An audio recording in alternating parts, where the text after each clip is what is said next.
नमस्कार दोस्तों, स्वागत है आपका एक और नई कहानी में। कहानी अंत तक जरूर सुने। चलिए कहानी शुरू करते हैं। गौतम बुद्ध का बचपन का जीवन बहुत ही ऐश्वर्य में बीता। उनके पास में सारी चीज मौजूद थे जिससे वह एक अच्छा जीवन बिता सकते थे, लेकिन वह सब पाकर भी उन सब चीजों से संतुष्ट नहीं थे। उनका मन हमेशा सत्य को जानने के लिए विचलित रहता था। वह सत्य जीवन का परम सत्य था, जिसे जानने के लिए महात्मा बुद्ध ने अपना घरदार सब कुछ छोड़ दिया। इसके बाद उनके जीवन में ढेरों परिवर्तन आए और उनके जीवन के इन्हीं परिवर्तनों से हम बहुत कुछ सीख सकते हैं। इसीलिए हम महात्मा बुद्ध के जीवन के कुछ ऐसी कहानियों को लेकर आए हैं जिससे आपके जीवन में भी बदलाव जरूर आएंगे। एक समय की बात है, भगवान गौतम बुद्ध अपने शिष्यों के साथ बैठे हुए थे और उन्हें उपदेश दे रहे थे। तब उन्होंने अपने शिष्यों से कहा, क्रोध इंसान का सबसे बड़ा दुश्मन है। क्रोध करने वाला व्यक्ति खुद को हानि पहुंचाता ही है, लेकिन दूसरों को भी हानि पहुंचाता है। वह प्रतिशोध की आग में जलता है और अपने जीवन को बर्बाद करता है।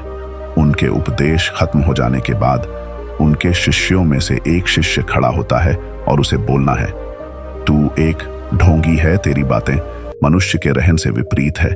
तू जो भी कहता है उसे अपने जीवन में अनुसरण नहीं करता और दूसरों को यह सब करने कहता है।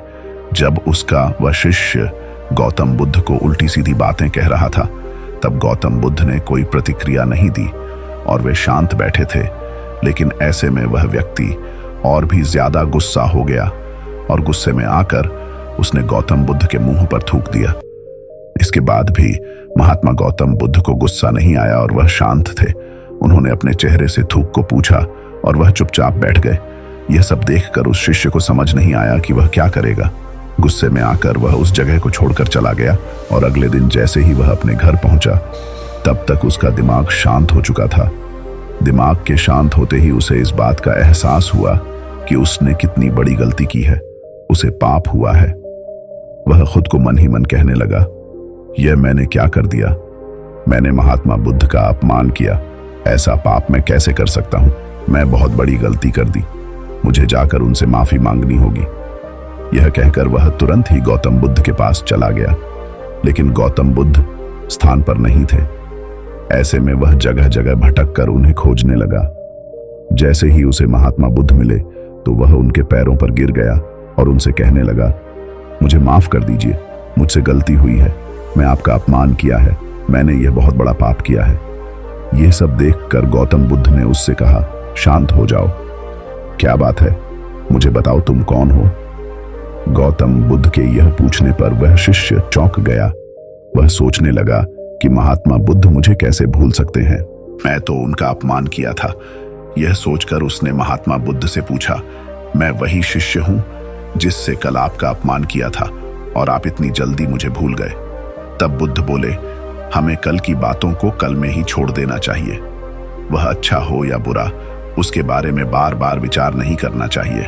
मैं बीती हुई बातों को पीछे छोड़कर आगे चलता हूं और ऐसा ही हम सबको भी करना चाहिए। महात्मा बुद्ध की यह बातें सुनकर वह शिष्य और भी ज्यादा प्रभावित हुआ और उनसे बोला, मैं आज से आपकी हर बातों को माना करूंगा। इस कहानी से हमें यह सीख मिलती है कि क्रोध करना इंसान के लिए सबसे खतरनाक है।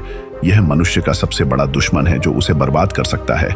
इसलिए मनुष्य को कभी क्रोध नहीं करना चाहिए। इस कहानी से हमें यह भी सीख मिलती है कि बीती हुई बातों को हमें भूलकर आगे बढ़ना चाहिए। अगर कोई मनुष्य अपनी बीती हुई बातों पर ज्यादा ध्यान देता है तो उसका ध्यान पूरी तरह से भूतकाल में लगा होता है और वह इंसान कभी भी आगे बढ़ने की ओर विचार नहीं कर पाता। इसीलिए हमेशा पुरानी बातों को छोड़कर आगे बढ़ने का सोचो दोस्तों। उम्मीद करता हूं आपको इस कहानी से बहुत कुछ सीखने को मिला होगा। अगर आपको इस कहानी से कुछ सीखने को मिला है तो हमारे इस चैनल को सब्सक्राइब कर दीजिए। मिलते हैं नेक्स्ट स्टोरीज में, तब तक के लिए राम राम।